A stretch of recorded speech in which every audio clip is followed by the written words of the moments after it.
이 근대 시민사회고 이제 기독교 가져갔던 것 중에 가장 중요한 것 중에 하나가 바로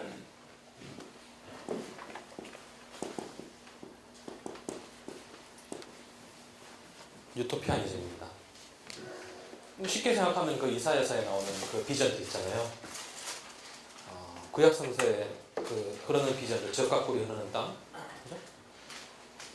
독사굴에 어린아이가 손 넣는 그런 평화로운 세계, 어떤 유토피아의 비전을 근대가 가져가죠. 그래서 근대는 과학과 이성과 정치를 통해서 유토피아를 만들려고 했죠. 그 끝이 뭡니까? 그 끝이 독일의 아우슈비츠죠. 그래서 그 아우슈비츠를 봤을 때 철학자들이 이제 근대의 정원, 근대의 비전은 기독교로부터 뺏어간 그 유토피아의 희망의 그 비전은 아우슈비츠에서 끝났다라고 하는 거죠. 그러면서 다시금 신학의 시대가 오죠. 그죠? 칼바르트, 몰트만, 그 유명한 톨티리히, 본 헤퍼 다 그때부터 다시 새롭게 생겨나는 거거든요. 그러니까 뺏어갔던 걸 다시 가지고 온 거죠. 그렇지만은 이제 그들이 이제 갖고 왔을 때는 이미 루터에 의해서 나타난 개인주의적 종교관이 너무너무 강해서 결국 이제 몇몇 지식인들이 읽고 좋아하는 의미 있다고 생각하는 텍스트로 그쳤죠. 그렇지만 이 유토피아니즘은 유토피아니즘 자체가 그러니까 새하늘과 새 땅, 쉽게 말하면 새하늘과 새 땅의 비전이죠. 이것 자체를 인문학적으로 다시금 빼앗겼다고 생각했기 때문에 다시금 가지고 와서 인문학적으로 완성시킨 게 헤겔이고, 인문학적으로 지성사적으로 완성시켰지만 그것을 현대시대에 이루기 위해서 이걸 다시 가져온 게 누구예요?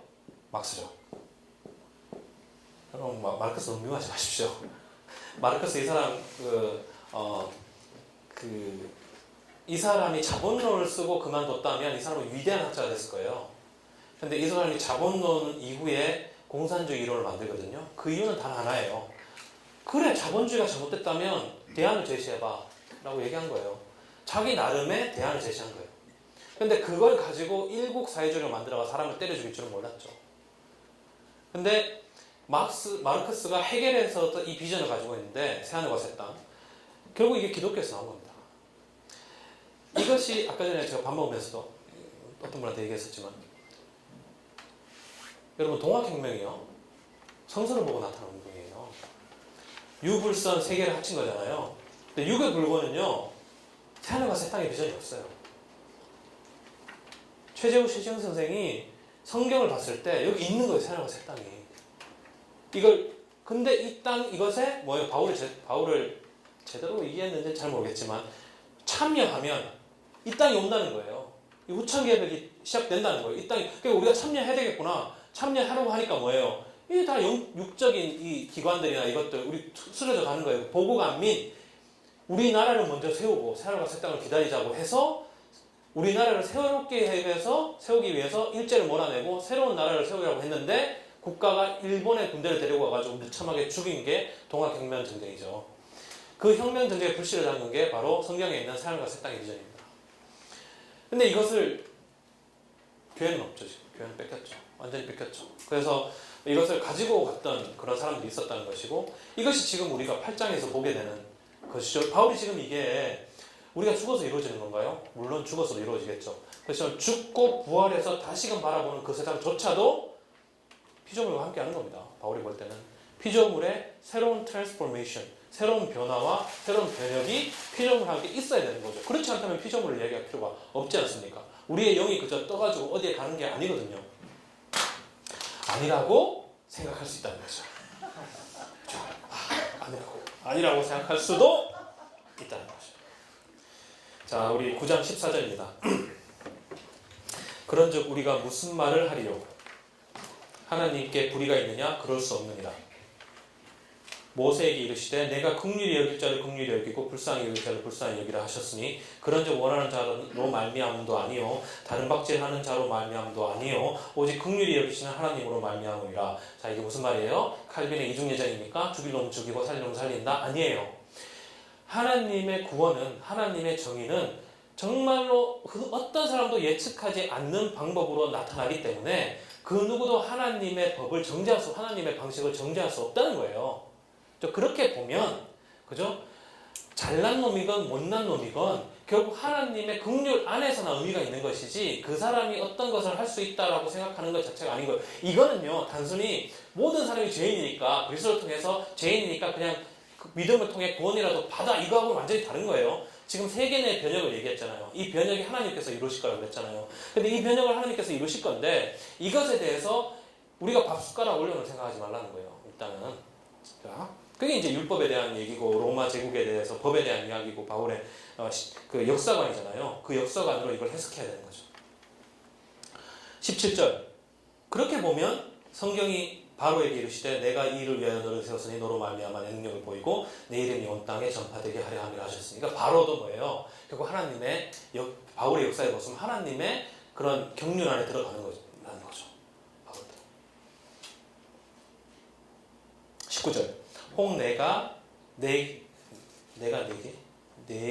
말하기를 그러면 하나님이 어찌하여 허물하시느냐 누가 그 뜻을 대적하느냐 하리니 이 사람아 내가 누구에게 감히 하나님께 반문하느냐 지음을 받은 물건이 지은 자에게 어찌 나를 이같이 만들었다 말하겠느냐. 그러니까 이것도 이제 똑같은 얘기를 하고 있는 거죠.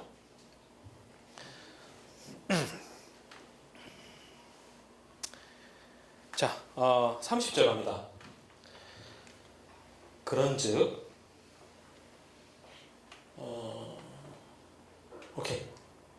그런즉 우리가 무슨 말을 하리요? 정의를 따르지 아니한 이방인들이 정의를 얻었으니 곧 믿음에서 난 정의요. 이해가시죠? 왜 믿음에서 났는지. 그들의 방법으로 인간의 방법으로는 하나님의 정의를 얻을 수 없는 거예요. 오로지 누구에 대한 하나님에 대한 믿음과 그리스도에 대한 충성으로밖에 받을 수 없는 정의이기 때문에 아닌 거예요. 이게 이신칭의하고 다르다는 느낌이 오세요? 느낌 헷갈리죠? 아직 헷갈리죠?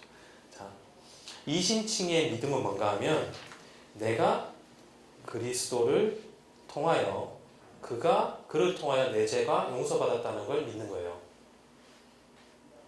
어려울까요? 쉬울까요?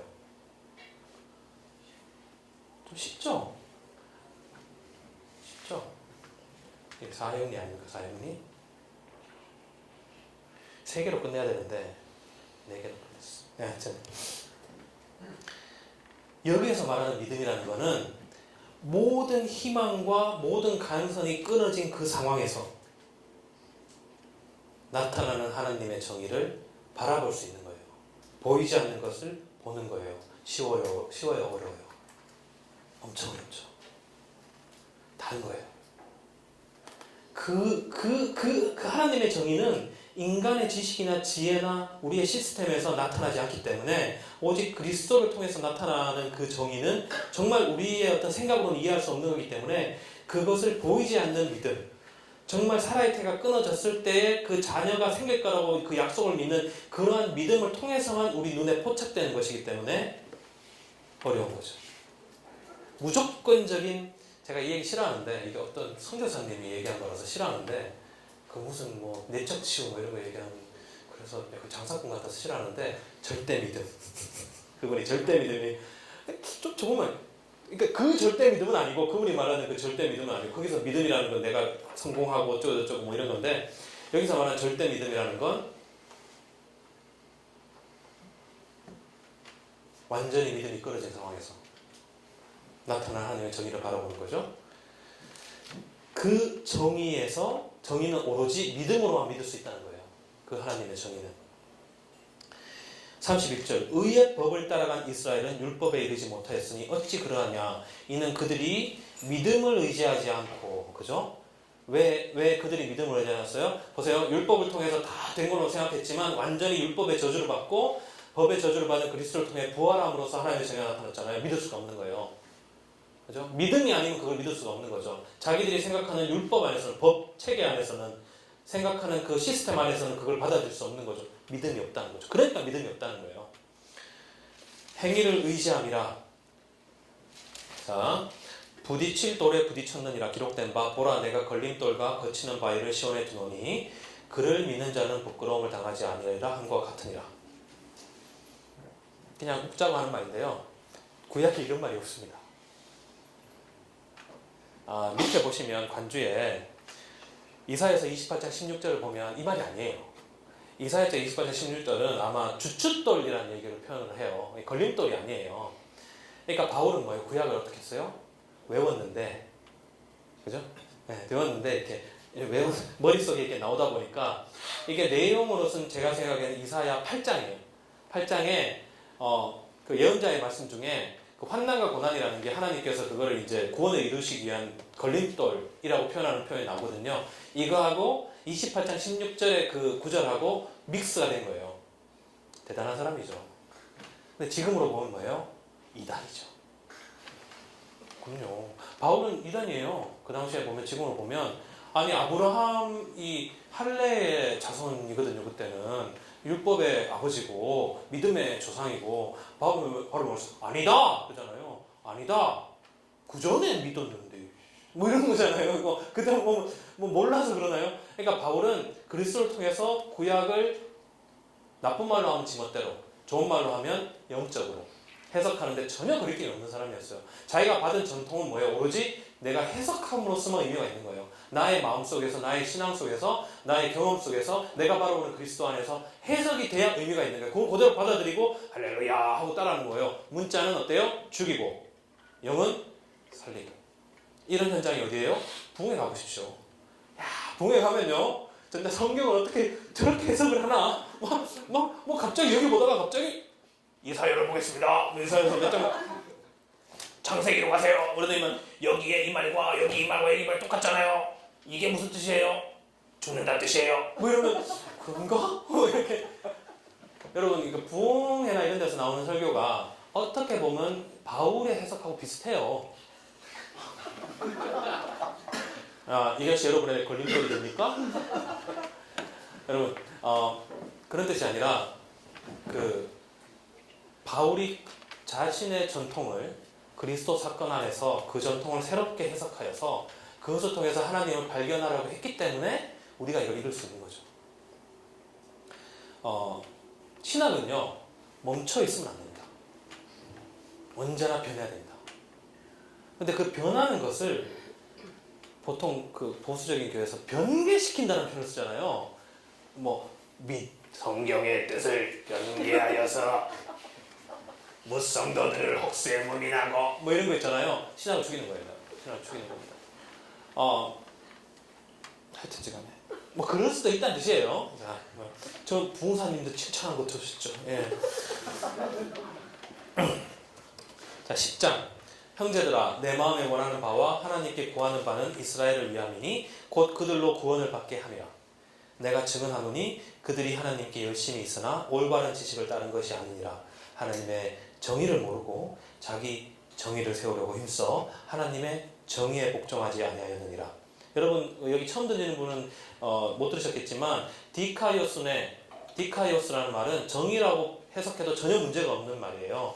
그거를 이후에 영어로 킹 제임스 버전 이전에 영어로 justice를 righteousness라고 번역을 함으로써 마치 인간의 자기의, 그죠? 그걸로 해석이 돼서 그렇지만 여기서 이제 디카이오스네, 그리고 그의 원형이 되는 디케라는 단어는 그냥 justice입니다. 여러분, 우리만 하더라도 정의하고 의하고 별로 차이를 못 느끼잖아요. 그죠? 그러니까 영어로는 righteousness하고 justice가 너무 뜻이 다르다고요. 근데 우리는 그냥 정의라고 하면 되는 거예요. 정의. 정의는 그러니까 올바른, 그죠? 4절. 그리스도는 모든 믿는 자에게 정의를 이루기 위하여 율법의 마침이 되셨느니라. 모세가 기록하되 율법으로 말미암는 정의를 행하는 사람은 그 정의로 살리라 하였거니와 믿음으로 말미암는 정의는 이같이 말하되 내 마음에 누가 하늘에 올라가겠느냐 하지 말라 하니, 올라가겠느냐 하면 그리스도를 모셔 내리라 하는 것이요, 혹은 누가 무정에게 내려가겠느냐 하지 말라 하니 내려가겠느냐 하면 그리스도를 죽은 자 가운데서 모셔 올리려는 것이요. 무슨 말이에요? 정의라는 것, 올바른 거죠. 구원이죠. 그 구원을 뭐예요? 네가 구원받고 네가 구원 안 받는다는 거예요. 그리스도를 마음대로 죽였다 살렸다 하는 거라는 뜻이에요. 그러니까 하나님의 정의는 정죄에 있지 않은 거죠. 바울이 계속 얘기합니다. 교회를 죽이는 건 뭡니까? 정죄. 정죄는 뭡니까? 언제나 율법주의에서 나오는 거예요. 율법주의는 뭡니까? 옳고 그름을 우리가 정하는 거예요. 교회 안에서 옳고 그름을 정하는 분들 얼마나 많습니까? 장로님들, 권사님들, 집사님들, 속장님들, 인도장님들, 그죠? 알게 모르게 그죠? 전도사님들. 제가 전도사니까 거기까지 얘기할 수 있을 것 같아요. 더 이상 올라가지 않겠습니다. 옳고 그름을 주에서 정해버리면 그 율법주의의 기본은 엘리트주의예요. 엘리트주의는 뭡니까? 세상의 방식이에요. 그러니까 바울은 언제나 그거예요. 그게 율법주의가 잘못된 게 문제가 아니라 결국 그게 세상이 돌아가는 방식이고, 세상이 돌아가는 방식은 뭡니까? 경쟁과 그죠? 실천을 통해서 더 나은 인간을 선별하고 거기에 양이 차지 못하는 인간을 도태시키는 거잖아요. 교회에서 좋은 신앙인과 그릇된 신앙인을 나누고 좋은 신앙인의 삶을 결정하고 10조절하고 뭐저라고 바울이 몇 번 얘기해요. 할례를 통해서는요 성령이 임하지 않는다니까요. 종교적인 행위를 함으로써는 하나님의 영이 임하지 않습니다. 그게 유대인의 율법을 나타내는 게 아니에요. 기본적으로 교회 안에서 엘리트주의와 율법주의와 사람을 가르는 방식 자체가, 당파 자체가 교회를 죽이기 때문에 바울이 계속 그걸 비판하는 것이지, 새삼스럽게 율법을 비판하는 게 아니에요. 바울은 계속 얘기해요. 율법이 나쁜이 아니다. 율법이 좋은 건데 이제 그 백성들에게 했던 율법이 마쳤으니까 이제 그리스도한테 넘어와야 된다는 얘기를 하는 거예요.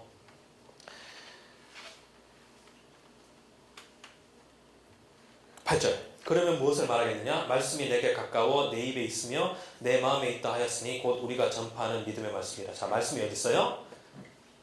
너에게 가까워요. 내게 있어요. 자, 이 믿음의 말씀이에요. 근데 이게 어떻게 되냐면 내가 만일 내 입으로 예수를 주라 시인하며 또 하나님께서 그를 죽은 자 가운데서 살리신 것을 내 마음에 믿으면 구원을 받으리라. 가까운 이 뭐예요? 말씀이 어디로 나와야 돼요? 가까이 있는 게 아니라 내 입으로 나와야 되는 거죠. 말씀이 있는 게 뭐예요? 여기 있잖아요. 그죠? 어디에 쓰면 거기 말씀이 있죠. 새겨놓으면. 가장 율법으로 모세 돌판에 말씀이 있죠. 그 있는 거예요. 거기에. 그죠? 정의는 어디예요? 그걸 입으로 내뱉는 거죠. 그리고 시인하는 거죠. 하나님께서 그리스도를 살리셨다고. 이 모든 법을 깨치시고 이 모든 구술을 타파하시고 하나님께서 오로지 그의 정의를 나타내시기 위해서 그 비참하게 죽인 한 인간을 하나님의 아들 삼으시고 하나님의 아들로 부활시키셨다고 시인하는 그 순간에 그게 불가능한 거죠. 여러분 그걸 시인하고 행동할 수 있습니까? 그 말씀이 역사하게 할 수 있어요? 불가능에 도전하는 거거든요. 거기서 정의가 나온다니까요. 그게 정의예요. 불가능에 도전하는 것. 바울에게는 피조물의 고난과 힘듦과 멸망할 수밖에 없는 이 고난과 아픔과 슬픔의 순간 속에서 끝없는 신음으로 성령과 함께하면서 끝까지 그것을 시인하여 나의 삶 속에서 형상해내는 것, 그게 믿음이에요. 무슨 구원받았어요 이게 아니고요. 그러니까 엄청나게 어려운 거죠. 어려운 건데 괜찮아요.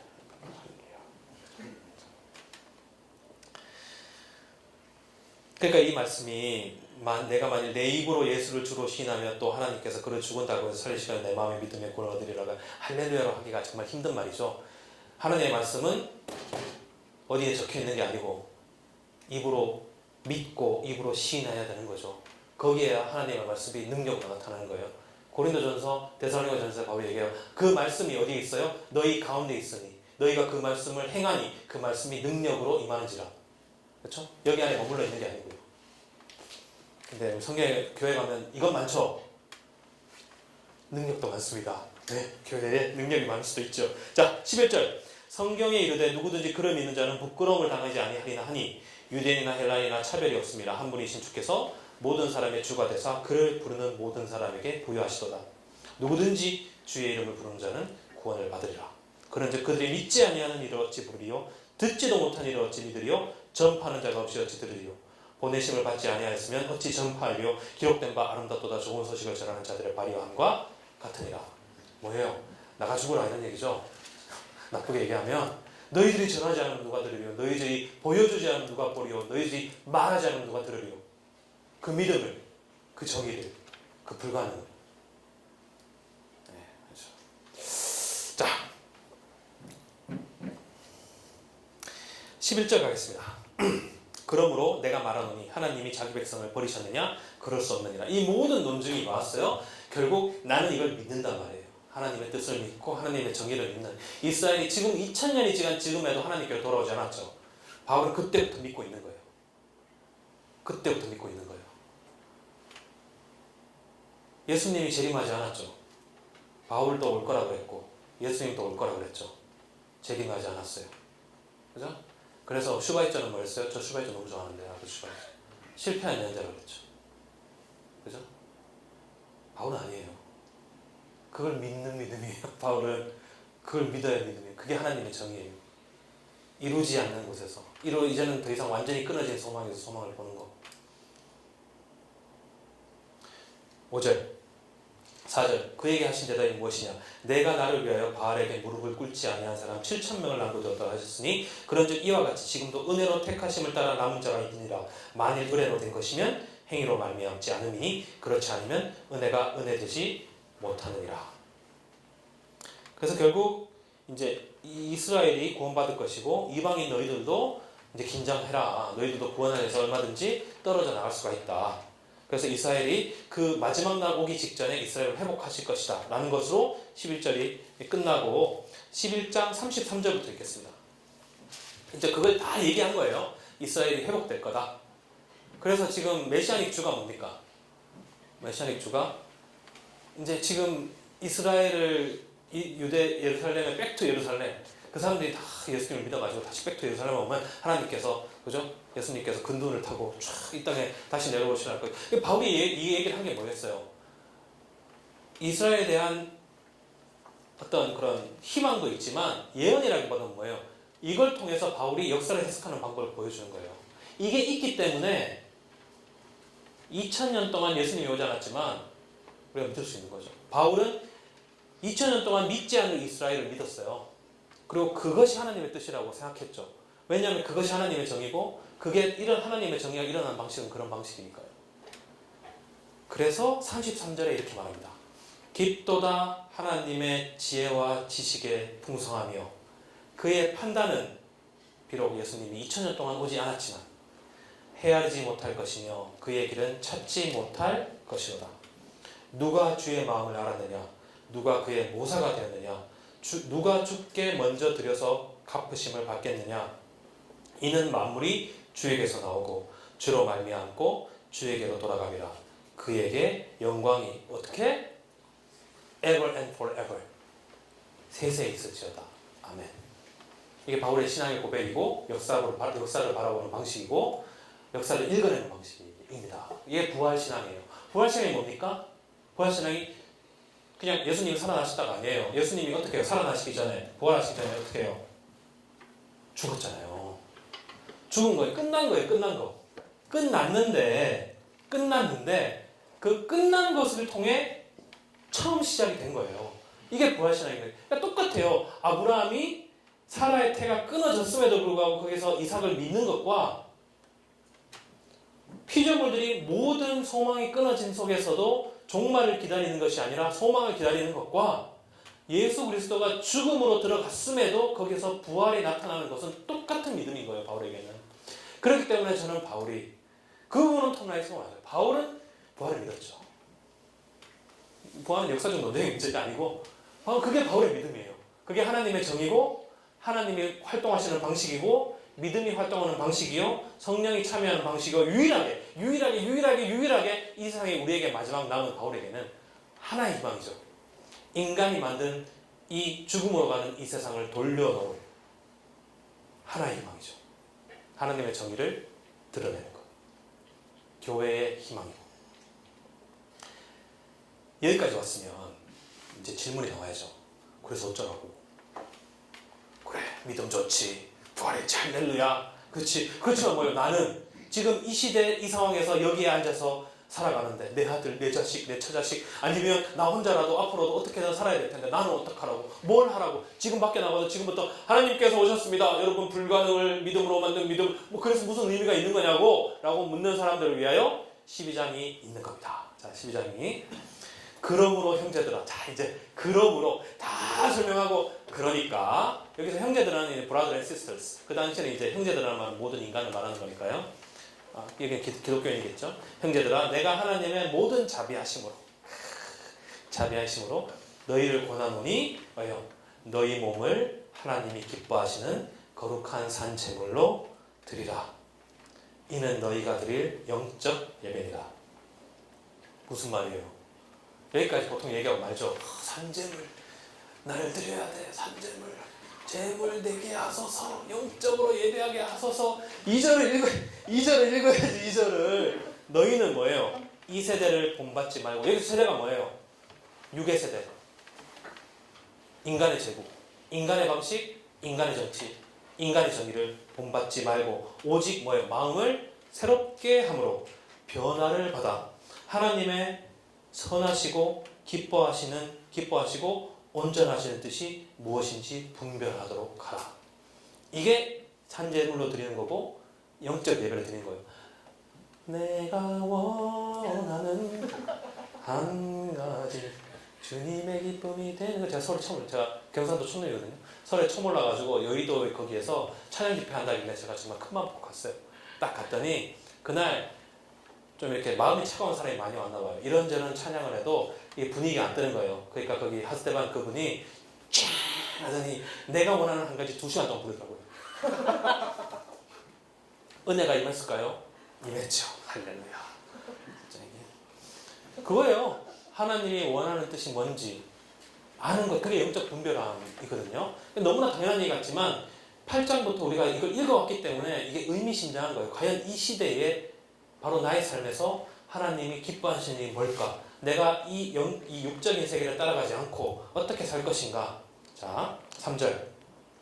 내게 주신 은혜로 말미암아 너에게 각 사람에게 말하노니 마땅히 생각할 그 이상의 생각을 품지 말고 오버하지 마세요. 그 뜻이에요. 오버하지 말고 오직 하나님께서 각 사람에게 나누어 주신 믿음의 분량대로 지혜롭게 생각하라. 자, 그러니까 뭔가 큰 빅피처 이런 거 하지 말고 딱 앉아가지고 지혜롭게 생각하는 거예요. 그 지혜롭게 생각하는 게 뭔가 하면 우리가 한 몸에 많은 지체를 가졌으나 이 한 몸이 뭐예요? 교회. 그죠? 모든 지체가 같은 기능을 가진 것이 아니니. 자, 이제 하나님의 정의를 쫙 나왔죠? 그리고 바울이 맨 처음 얘기하는 뭐예요? 영적 예배, 거룩한 참제사, 여러분을 얘기하는 게 아니에요. 교회를 얘기하는 거예요.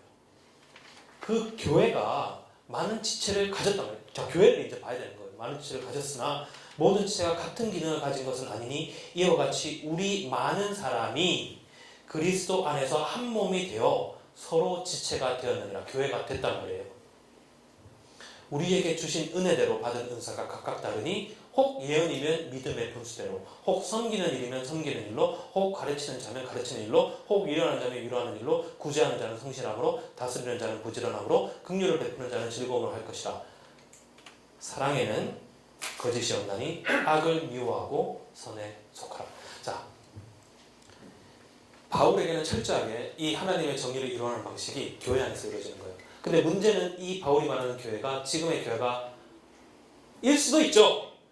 지금의 교회일 수 있는데 아니라는 거예요. 아닐 수가 많다는 거예요. 왜냐하면 바울이 얘기하는 교회는 에클레시아예요.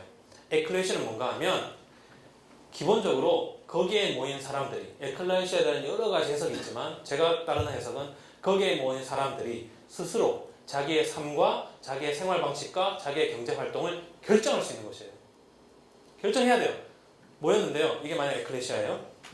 지도자도 있고 이렇게 여러 가지 있겠죠. 자, 우리가 앞으로 우리의 직업을 버리고 우리가 공동체로서 하나님 일을 할 때 어떻게 하면 좋겠습니까? 하면 이걸 결정할 수 있는 단체예요. 여러분 여기 손을 들면 그러기로 합시다. 직업을 버립시다. 라고 하면 그 결정할 수 있어요. 그래야지 교회예요. 에클레시아예요. 여러분의 전적인 그저 프라이빗 라이프, 나의 사적인 종교적 영역을 결정하는 게 아니라 나의 모든 전인간적인 모든 삶을 결정할 수 있는 단체예요. 그러니까 이게 이단이죠. 이단교회 생각하시면 돼요. 거기 이단교회. 저 가가지고 다 맞춰. 내일 올 거야. 안 왔어. 한 달 후에 올 거야. 안 왔어. 뭐 이런 거 있죠. 나 죽으면 살아날 거야. 기다려. 그러면 저러네. 뭐 이런 데 있잖아요. 근데 그런데요. 그러니까 거기가 더 가까워요. 교회가. 그 사람들은 결정을 하잖아요. 결단을 하고 그렇게 살잖아요. 물론 거기에 뭐가 없어요? 보세요. 그런데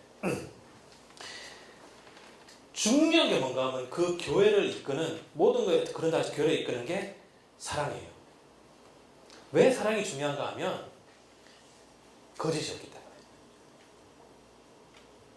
그러니까 교회를 거짓 없게 하는 거는 사랑밖에 없어요.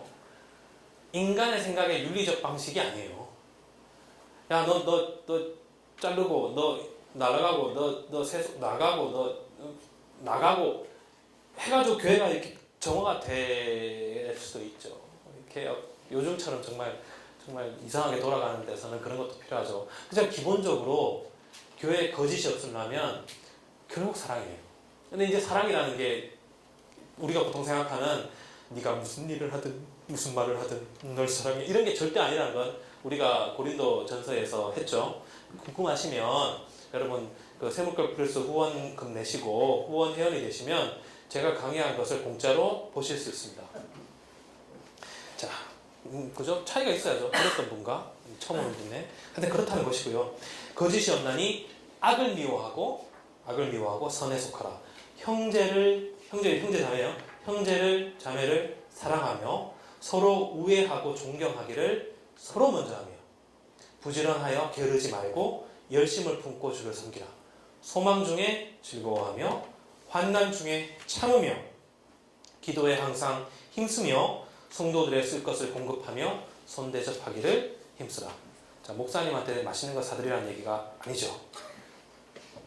어떻게 하면 이 엄청난 죽음의 소용돌이 속에서 그리스도의 뜻과 하나님의 정의를 우리가 이루어갈 수 있을 것인가?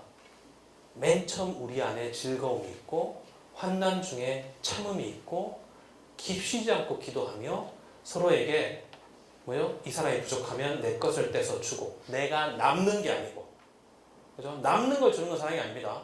나의 것을 주고 서로 대접하기를 힘쓰지 않고서는 이 세계 안에서 교회가 자기의 거룩함과 정직함을 이끌어갈 방법이 없다라고 바울은 생각하는 거죠.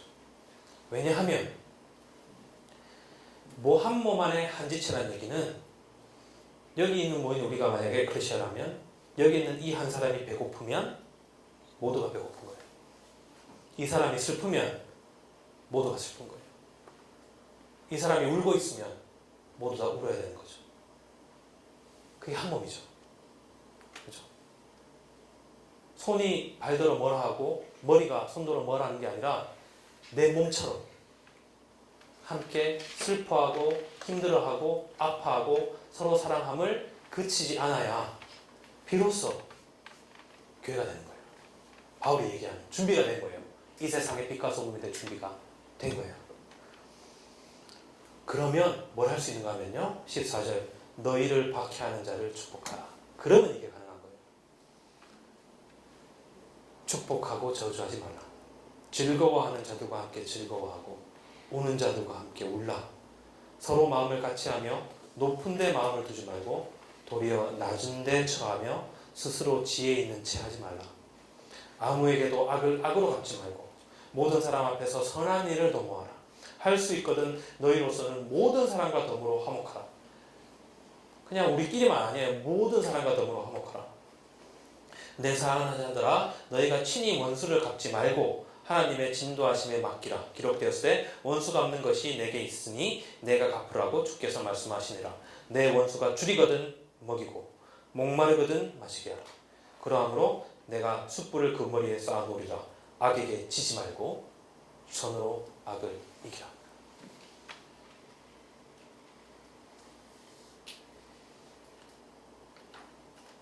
아무도 못 이겨요. 이런 사람들은 아무도 못 이겨요. 여러분 폭력으로 힘으로 일어선 교회는요 힘으로 꺾으면 돼요. 돈으로 일어선 교회는요 돈으로 꺾으면 돼요. 명예로 일어선 교회는 타락으로 꺾입니다. 이렇게 일어선 교회는 아무도 못 이겨요. 예수님이 그랬잖아요. 죽었잖아요. 그죠? 내가 너희들 앞에 총칼 앞에 내가 총칼 앞에 총이 없었죠 그때는. 칼과 도끼 앞에 내가 도끼와 칼을 두지 않겠다 이런 거잖아요. 여러분 비폭력을 우습게 보시면 안 돼요.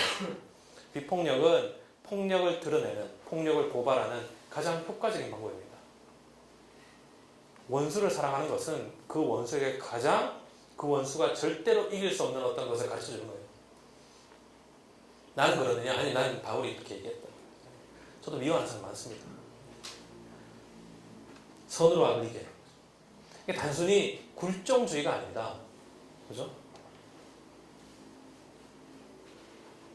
그 미국에서 그 흑인 여성들이 그 종교의 자유인가요? 하여튼 그걸 위해 투쟁할 때 경찰들이 와가지고 이제 데모 진압한다고 경찰들이 그 흑인 여성들을 이제 이렇게 진압하고 이제 그러는 됐어요. 근데 그 흑인 여성들이 그 앞에서 찬양하고 기도하며 이제 즐거워했어요. 순간적으로 5분 동안 이 폭력의 기구 자체가 그 앞에서 어찌할 바를 모르는 거예요. 왜냐하면 이렇게 밀고 야 그러면 왜 이래 막 이러면 이렇게 되잖아요. 그런데 막 그 앞에서 눈물 흘리며 찬양하면 기도하는 거예요.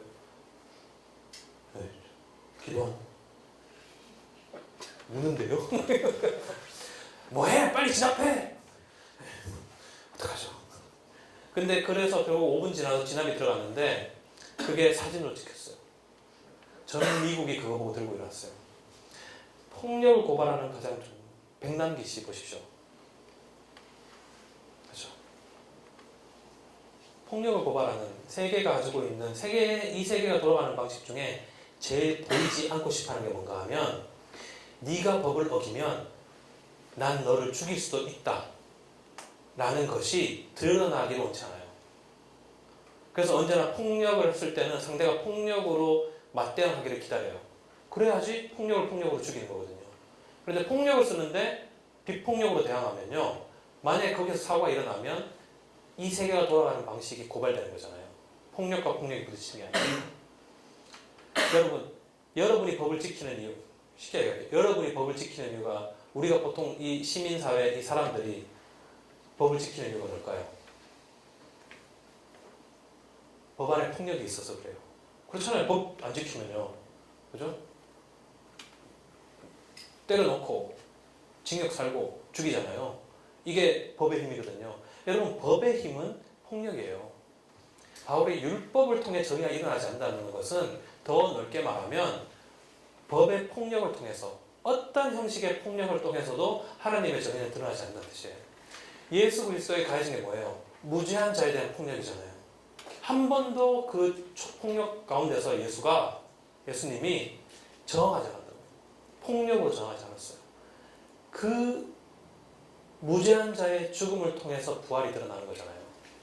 그러니까 바울이 볼 때 바울의 신학은 이 믿음과 이 모든 것이 그리스도의 십자가 부활 안에서만 있는 거예요. 그것을 통해서 해석하고 재해석하고 거기 안에서 교회를 찾아내고 교회가 살아가는 방식을 만들어내는 거예요. 그렇기 때문에 루터는 그 말은 맞아요. 바울의 십자가 신학, 바울의 신학의 중심은 십자가 신학이라는 말은 그건 맞는 거예요. 고난 속에 영광이 있고 눈물 속에 기쁨이 있고, 그죠? 절망 속에 희망이 있는 거예요. 절망이 없는 희망을 여기에 놓습니다. 절망 중에 소망이 있는 거죠. 그죠? 인내는. 그런 식으로 바울을 읽으면 정말 재밌어요. 정말 엄청난 사람이겠죠. 그러니까 13장이 말이 되는 거예요. 각 사람은 위에 있는 권세들에게 복종하라. 권세는 하나님으로부터 나지 않음이 없나니 모든 권세는 다 하나님께서 정하신 바라. 이때까지 읽은 게 있으니까 이게 이해가 가는 거예요. 근데 한 가지 제가 첨언하고 싶은 건 아직까지 권세가 이제 엑수시아거든요. 위에 있는 권세라는 거예요. 권세가 위에 있는 권세. 바울의 텍스트 안에서 위에 있는 권세가 뭘 지칭하는지는 정의되어진 바가 없어요. 그걸 많은 사람들이 보통 정부라고 해놨는데 아니 없어요. 그러니까 당신 말이에요. 당신 누구를 가리키는 거 모르잖아요. 지금 모르는 거예요. 바울이 위에 있는 권세라는 게 누구인지를 모르는 거예요. 그죠? 그러니까 우리는 보통 그게 이제 정치 세력이라고 생각을 하고 그러니까 바울하고 생각하고 좀 다른 게, 저는 우리는 위에 있는 권세를 생각하면 에이전트, 한 사람을 생각하는 거예요. 그러니까 예를 들면 독재자 또는 로마 황제 아니면 뭐 동장, 시장 이런 사람을 생각하는 거잖아요. 위에 있는 권세. 그렇지만 우리가 바울을 계속 읽었지만 바울에게서 위에 있는 권세, 우리 위에 있는 권세는 뭐예요? 이 세상 자체예요. 이 세상이 돌아가는 방식. 저는 이게 더 맞는 해석이라고 생각을 해요. 그러니까 이 세상이 돌아가는 방식이 뭐예요? 저항하라고 얘기한 적이 없잖아요. 바울이. 선으로 악을 이기라고 했잖아요. 그렇죠? 그걸 더 명확하게 얘기하면 복종하라고 얘기할 수 있다고 저는 생각하는 거죠. 근데 많은 사람들이 이거를 단순히 왕이라고 생각하고 그러면 불의한 권력에도 복종해야 되냐? 불의한 권력에 복종하면 어떻게 돼요? 복종해서 죽으면 부활하는 거예요. 하느님의 정의가 드러나는 겁니다. 이게 제가 몇 번 얘기한 바울의 은총의 낙관주의예요. 무조건 이기는 거예요. 바울은 그리스도에 되면 무조건 이겨요. 죽어도 이기니까, 부활하면 이기니까. 우리는 무조건 이기는 거예요. 뭐예요? 이기려고 들지 않으면 이기는 거예요. 내가 널 이겨먹겠어 라고 하지 않고 그리스도가 가르쳐준 대로 살면 결과가 어떻게 되든 무조건 이기는 거라니까요. 이해가세요? 그죠? 그렇잖아요. 그죠? 이기려고 하지 않으면 이기는 거예요. 별로 감이 없으신데. 그러므로 권세를 거스르는 자는 하나님의 명을 거스름이니 거스르는 자들은 심판을 자취하리라. 다스리는 자들은 선한 일에 대하여 두려움이 되지 않고 악한 일에 대하여 되나니 내가 권세를 두려워하지 아니하려느냐. 선을 행하라. 그리하면 그에게 칭찬을 받으리라. 그는 하나님의 사역자가 되어 내게 선을 베푸는 자라. 봐요. 이 세상이 돌아가는 방식을 쉽게 얘기하면 법입니다. 여러분 법에 복종해요, 복종하지 않아요? 복종하지 않을 분 지금 얘기하세요. 제가 편하게 해드릴게요. 제가 경찰에 신고하든가. 자, 그 법에 대해서는 계속 얘기했어요. 여러분 바울이 얘기할 때 단순히 율법이 아니라 법이라는 건 이 세상을 지배하는 방식이에요. 중요한 건 뭔가 하면 이 세상은 여러분이 우리 보통 생각하는 것처럼 그렇게 단순하게 어떤 누구의 독재자에 의해서 지배되는 세계가 아니에요. 이 세계는 지금 이 세계는 기본적으로 이걸 갖고 오면 이 세계는 뭐에 의해서 지배받는가 하면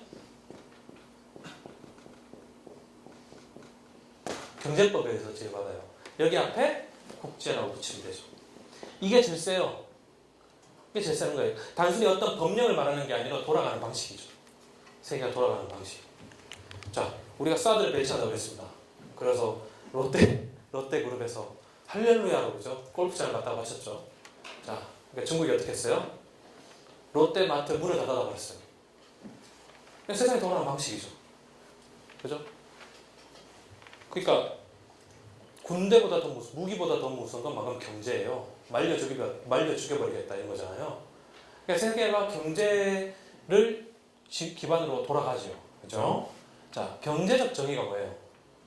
빈익빈 부익부예요. 그죠? 경제적 정의가 사회주의라고 생각하시지 않겠죠? 부의 평등한 분배 뭐 이런 거 있잖아요. 자, 뭐 이재명 화이팅도 아니고 저는 뭐 이재명 씨 좋아합니다만 빈익빈 부익부예요. 그게 세상이 돌아가는 방식이에요. 자, 여러분 그렇게 생각하면 세상이 돌아가는 방식이라면 이 세상에서 돈이 많으면 뭐예요? 돈이 많으면 결국 정의예요. 그 영화에서 이렇게 보면 그 지겹도록 하잖아요. 돈이 정의야! 뭐 이렇게 하잖아요. 돈이 정의예요. 돈에 의해서, 법에 의해서, 그걸 돈에 의해서 정의가 산출이 되는 거예요. 여기서 말하는 정의는 뭔가 하면 올바른 게 되는 거예요. 올바른 게 되는 것. 결국에는 뭐가 올바른 거냐? 돈 많은 게 올바른 거예요. 이거 아주 무식하게 얘기한 거지만 아주 이거 고급스럽게 설명할 수 좀 무식하게 얘기한 거예요. 돈 많으면 정의로운 게 되는 거예요. 정의와 불의를 결정하는 것은 과연 어떠한 경제적인 이윤을 산출하느냐죠. 그쵸? 그렇죠. 삼성이 이때까지 왜 이렇게 저렇게 멀쩡하게 서 있습니까? 수많은 경제적 부를 창출한다고 사람들이 믿기 때문이에요. 그럼 법을 어겨도 봐주는 거예요. 왜요? 경영선이 망하면 우리도 망하니까. 뭐 그렇게 믿거나 말거나. 하여튼 경제적인 부를 산출할 수 있으면 정인 거예요. 경제적인 부를 산출할 수 없는 사람인 거예요. 구조조정 대상자잖아요. 그러면 구조조정 대상자가 되는 순간 인간이 아니에요. 뭐예요? 다른 인간으로 대치 가능한 하나의 부속인 거죠. 근데 그게 이루어지는 세계잖아요. 아무 생각 없이 우리는 그것을 받아들이고 보고 느끼고 그러면서 굴종하고 복종하잖아요. 그러면서 정의를 이야기하는 건 우스운 거죠. 그렇지만 그렇다고요. 그러니까 바울이 여기에 적용 가능해요. 바울이 생각하는 법이라는 것은, 세계가 법이라는 것은 이런 법을 뜻해요. 그리고 우리는 거기에 복종하고 거기에 따르고 있어요. 여러분이 그것을 인정하든 인정하지 않든. 그게 세계가 돌아가는 방식이고 세계가 이루어진 방식이에요. 세계는요, 단순히 우리가 몇 가지에 말할 수 있는 몇 가지의 불의와 부정의로 이루어지는 게 아니에요. 철저하게 어떤 권력의 힘에 이루어지는데, 그 힘은 뭔가 하면 강제적 권력이 아니라 뭐예요? 설득적인 권력. 이 얘기만 하고 넘어갈게요. 여러분, 제가 딴 데서 어떤 속 썼는데 제 얘기 아니에요. 제 얘기죠, 이거는.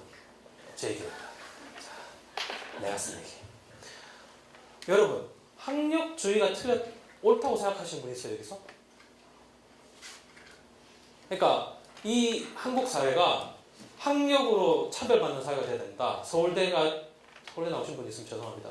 서울대가 짱이고, 그 다음 연세대, 고려대, 그 다음에 뭘 나올까? 뭐 이걸로 재편돼야 된다고 생각하는 분들 있어요? 없죠? 근데 여러분 주위에 여러분이나 여러분 친구나 여러분 자녀가 서울대 가면 좋죠? 할렐루야. 서울대. 이상하죠? 나는 저 시스템이 잘못됐다고 생각하지만 내 자식은 서울대 갔으면 좋겠죠. 왜 그런지 설명해 드릴게요. 이게 지적의 방식이에요. 의미 있다고 말이 되더라고요. 보세요. 나는 학력 위주의 시스템이 잘못됐다고 생각해요. 그리고 이걸 타파해야 돼요. 아무리 그냥 그죠? 제가 대구 출신인데 경북대나 거기 뭐 영남대나 이런 데 나왔어, 대구대 나왔어도 능력 있는 사람 그 대학을 폄하하는 게 절대 아닙니다. 절대 아닙니다. 네, 저는 합발 신학교 나왔어요. 자, 합발 신학교를 폄하하는 게 아닙니다. 하여튼 그죠? 제가 말한 뜻이 뭔지 이해하시죠? 하여튼 이게 컨텍스트를 잃어버리면 사람 죽이는 거 한순간입니다. 하여튼 그런 거예요. 자, 나는 이게 잘못됐다고 생각해요. 그리고 능력 있는 사람이 우대받는 사회로 되어야 된다고 생각해요. 그리고 나는 능력 있는 사람을 우대한다고 생각해요. 그렇게 하는데 문제는, 그래서 이제 제가 만약에 중고등학생이에요. 난 잘못됐다고 생각해요. 그런데 문제는 나 말고 다른 사람들은 다 학력주의가 맞다고 생각하면 어떻게 돼요? 그렇게 생각은 하지만 그렇게 실천하는 사람은 바본 거예요. 그죠? 그래서 나는 학력주의가 틀렸다고 생각하지만 혹시라도 그게 맞다고 생각하는 사람들도 있을 테니 엔간하면 좋은 대학 가야 되겠다. 이게 사람들의 생각이라는 거예요. 사람들의 생각이 그렇게 단순하지 않아요. 그죠? 부모들이 그러잖아요. 야, 뭐 서울대가 다 대단한 게 아니야. 그래도 거기 같은 값이면 서울대 나오는 게 좋잖아. 이러한 복잡하지만 단순한 생각이 학력주의를 떠받친 가장 강력한 서포트 시스템이에요. 그러니까 서울대 나온 놈이 짱이고 다른 놈은 바보야라고 하는 사람들이 아니라 바로 이렇게 자기는 그것을 비판하면서도 그것을 따르는 사람들이 이것을 유지하는 가장 강력한 지지 세력이라고요. 며칠 후에 전쟁이 난다고 해요. 절대 안 나. 정말 이때까지 몇십 년 동안 맨날 텔레비전에서 북한에 쳐들어와도 절대 안 나. 그런데 다른 사람들은 다 그렇게 생각하면 어떡하지? 나는 북한이 쳐들어온다고 절대 믿지 않지만 혹시라도 다른 사람들이 그렇게 생각해서 라면, 물, 쌀을 비축하면 내가 살 것이 없으니 지금 가서 사야지. 그거 나가서 사는 거예요. 그럼 거기 온 사람들은 뭐야? 다 똑같은 생각을 하고 있는 거예요. 그러니까 나는 우리나라의 경제제도가 틀렸다고 생각을 해요. 그리고 그것이 변화되다고 생각하고, 변화되야 된다면 평등한 분배가 이루어져야 된다고 생각해요. 그렇지만 뭐예요? 다른 사람들이 그렇게 생각하지 않고 약사빠르게 자기의 몫을 찾아가면 멍하니 평등한 분배를 외치다가 나는 배를 곪을 테니, 그런 생각을 가지고 있다 하더라도 지금은 뭐예요? 내 먹을 걸 먹어야 되겠다. 이게 자본주의를 떠받치는 가장 강력한 시스템이에요. 그러니까 이 세계를 돌리는 방식이 단순하지 않다고요. 이걸 누가 알아요? 삼성의 이현희 회장이 알고 있는 거예요. 이 세계를 돌리고 있는 몇몇 강력한 기구의 사람들은 이걸 다 알고 있는 거예요. 그러니까 걱정하지 않죠. 그냥 몇 명 바꿔서 조금 희망적인 메시지 던지고 그러면서 법령 몇 개 바꾸다가 다시 바꾸면 다 해결되는 거예요. 이 사람들은 자기가 얼마나 비판적인 생각을 가졌든 그 사람들이 이 세계에 대한 비전을 가져도 상관이 없어요.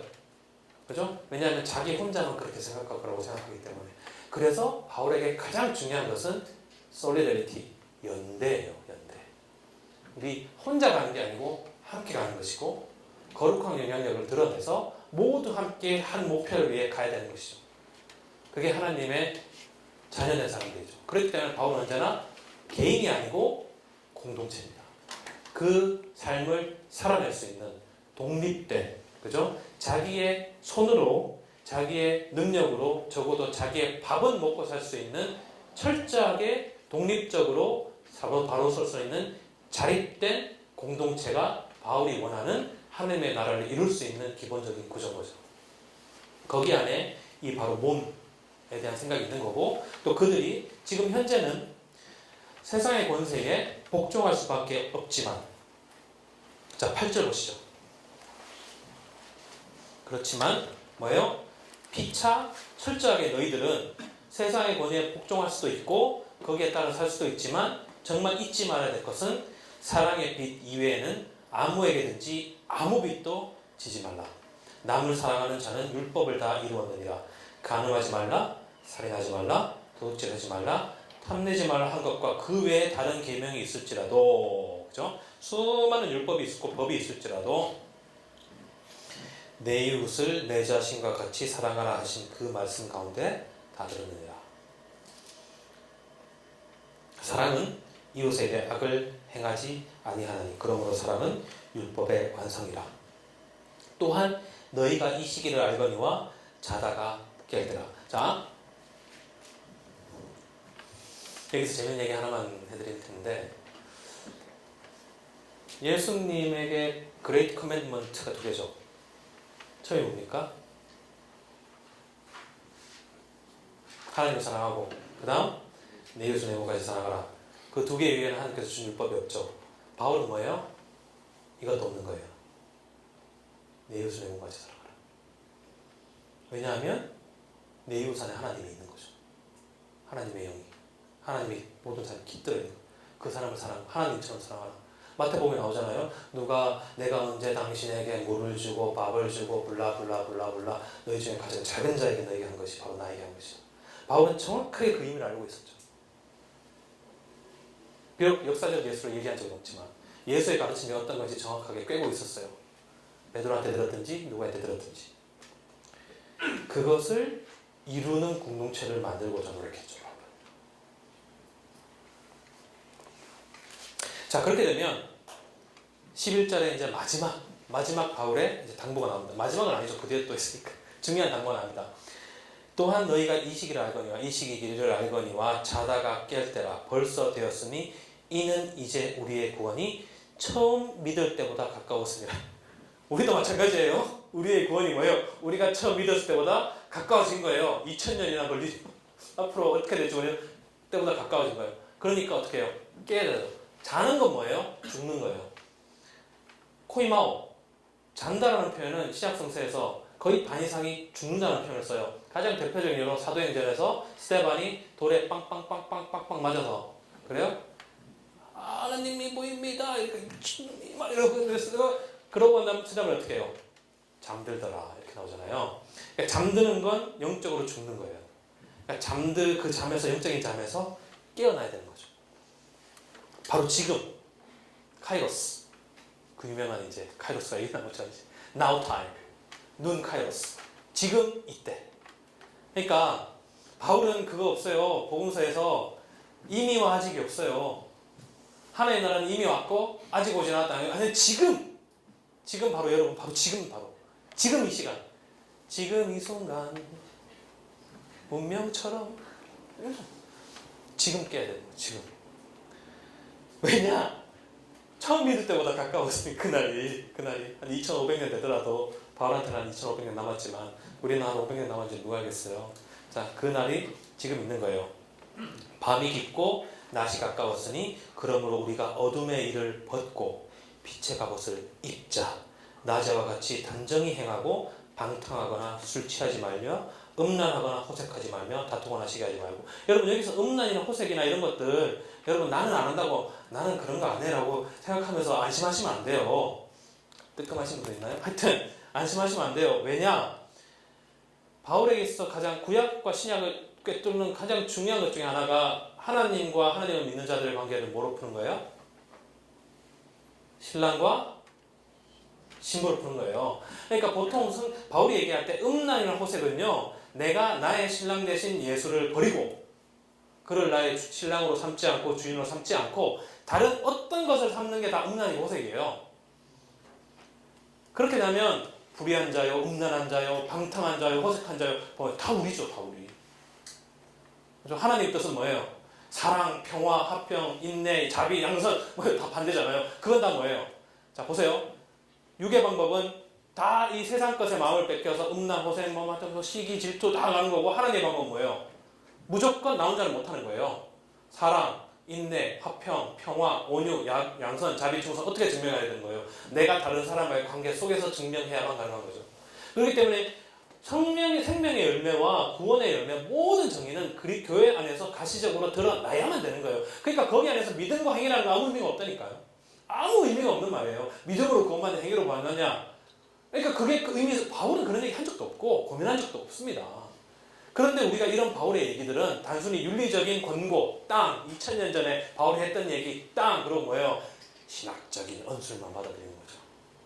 인간의 지혜로 그걸 이해하고 그것을 종교적인 책으로 만들어서 사람들이 얘기함으로써 구원을 파는 몇몇 사람들이 있을 수 있는 거죠. 그죠? 몇몇 사람들이 있을 수 있는 겁니다. 네.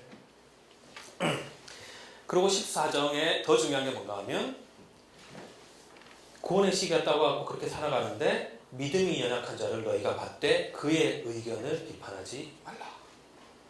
어떤 사람은 모든 것을 먹을 만한 믿음이 있고 믿음이 연약한 자는 채소만 먹는다.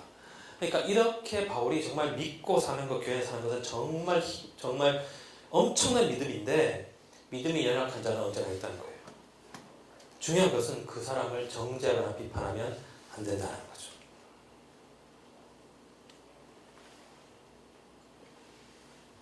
바울은요, 논쟁을 하면 바울은 언제나 자기의 생각이 있어요. 자기의 생각, 올바른 생각이 있어요. 그러니까 그 얘기 나오잖아요. 여기보다 고린도 전서가 더, 고린도 전서, 데살로니가 전서, 헷갈린다. 고린도 전서. 거기서 그런 얘기 나오잖아요. 성전에 있는 우상에 바친 고기를 먹고 안 먹고의 문제가 나와요. 그러니까 어떤 사람은 그 당시에서는 고기를 먹는 유일한 방법이, 보통 사람은 고기를 못 먹어요. 프로테인, 단백질을 섭취 못하는 거죠.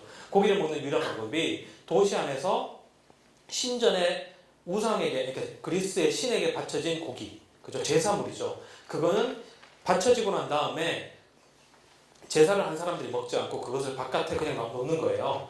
하나의 어떤 정치 이데올로기인데, 그럼 지나가는 사람이 자유롭게 갖고 가서 먹을 수 있는 거예요. 그 유일하게 고기를 먹는 방법이에요. 문제는 뭔가 하면 우상에게 바친 고기를 어떻게 먹을 수 있냐는 거죠. 바울은 기본적으로 바울 생각은 안 먹는 게 낫다는 거예요. 그런데 바울이 어떻게 표현한가 하면 믿음이 강한 사람은 우상은 껍데기밖에 없는 줄 알기 때문에 먹어도 그것이 효력이 없는 걸 압니다.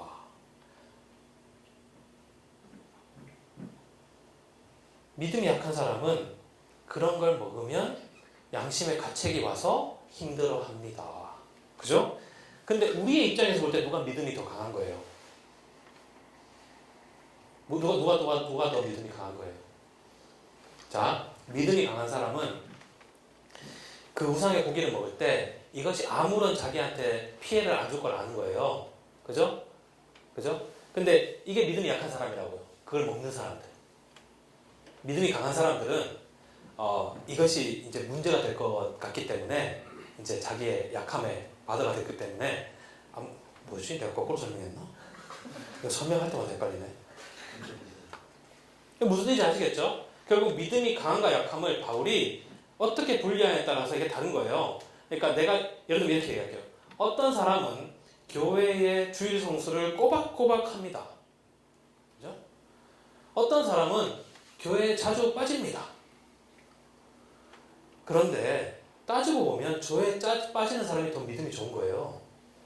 왜냐하면 내가 교회 자주 빠져도 내 구원은 흔들리지 않고 내 믿음은 흔들리지 않거든요. 어떻게 보면 교회 열심히 다니는 사람이 믿음이 약한 거예요. 교회를 가서 은혜를 받아야지. 그리고 자기의 믿음이요. 교회에 이렇게 의존하고 있으니까요. 근데 바울은 둘 다 상관이 없는 거예요. 둘 다 믿음이 적은 사람이고 많은 사람이고 자유롭게 얘기할 수 있고, 문제는 뭔가 하면 어떤 형식으로든 믿음이 강하다고 생각하는 사람이 믿음이 약한 사람을 비판하면 안 되는 거예요. 네가 못한다고 해서, 네가 잘한다고 해서 비판하면 안 되는 거예요. 근데 바울은 그렇겠죠. 교회에 가서 예배를 드리는 게 좋다고 얘기하겠죠. 그렇지만 그 논쟁상에서 바울은 양보를 하는 거예요. 어느 거든 상관이 없습니다.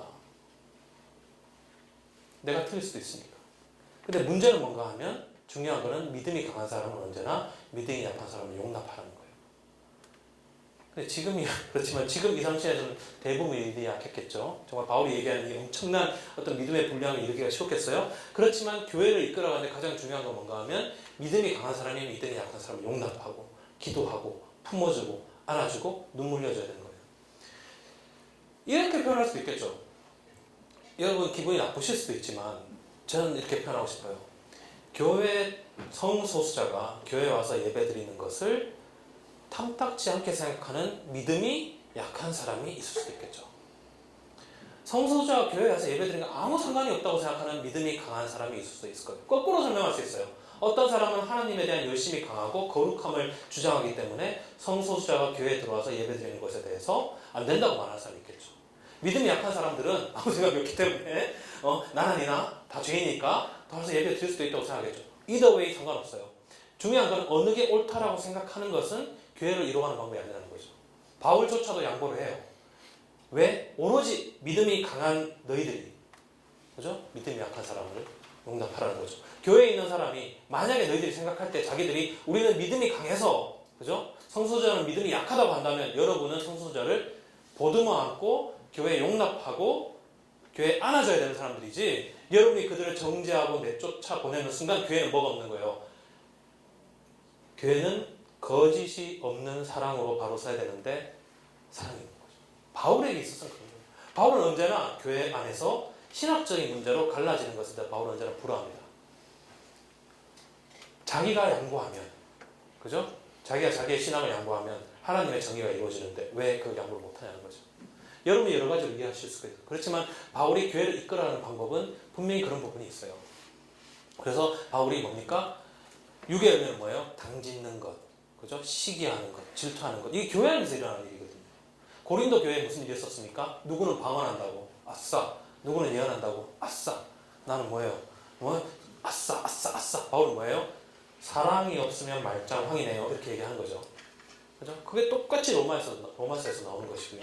그 이유는 뭔가 하면 이 교회는 단순히 우리끼리 모여서 할렐루야하고 거룩하고 믿음이 좋은 자들끼리 쿵짝쿵짝하기 위해서인 게 아니라 오로지 세상이 돌아가는 죽음의 방식에 대항하기 위해서 하나님께서 그의 그리스도를 통해서 그 피로 우리들을 사서 교회를 만들어서 여기 안에서 하나님의 정의가 이루어지고 하나님의 빛과 소금을 거룩한 영향력을 드러내기 위해서 만든 곳이기 때문에 이 세계가 돌아가는 그 어떠한 편견과 시각과 방식과 생각으로 이 교회를 절대로 이끌어서는 안 된다라는 정말 명확한 확신이 바울한테 있었던 거예요. 그래서 바울이 형제를 뭐예요? 용납하라. 영어로 하면 Welcome your brothers and sisters. 아브라함이 했던 게 뭐예요?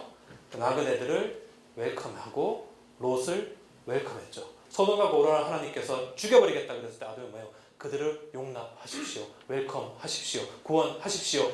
단 열매의 은이 있다면 해주십시오. 하나님의 마음을 돌리잖아요. 그 아브라함에서 바울이 신앙의 표본을 이끌어내는 거죠. 결국 사랑으로 용납하고 사랑으로 악을 이기는 것. 그것이 바울이 적어도 그 시대에 그 교회에서 이루고자 했던 행동 강령이라는 얘기는 제가 여러분한테 드릴 수 있을 것 같아요. 과연 지금 이 시대에 교회가 할 일이 무엇이냐는 우리가 묻는다면 여러 가지를 얘기할 수 있겠지만 먼저 이것부터 얘기해야 되지 않을까라는 생각이 들긴 합니다. 그렇지만 사랑을 강조하는 분들은 정말 많기 때문에 이것으로 저는 로마서까지 해서 우리가 이제 14장 15장 여러분이 읽어보았지만 다 그 내용이에요.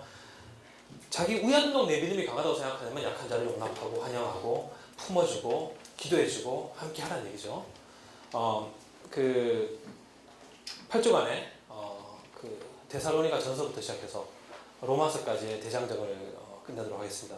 제가 좀 죄송하게 생각하는 것은 이제 고린도 전후서와 로마서는 굉장히 양이 많기 때문에 다른 서신들은 저희들이 처음부터 끝까지 읽었지만은 로마서와 고린도 전후서는 조금 간간히 조금 스킵한 부분들이 있고, 제가 언젠가 저도 준비가 좀 되면 고린도 전후서하고 로마서는 따로 세미나를 언젠가 어디에선가 할 수 있으라 생각이 됩니다. 우리가 시간이 좀 3분 정도 지났는데요. 뭐 질문하실 분?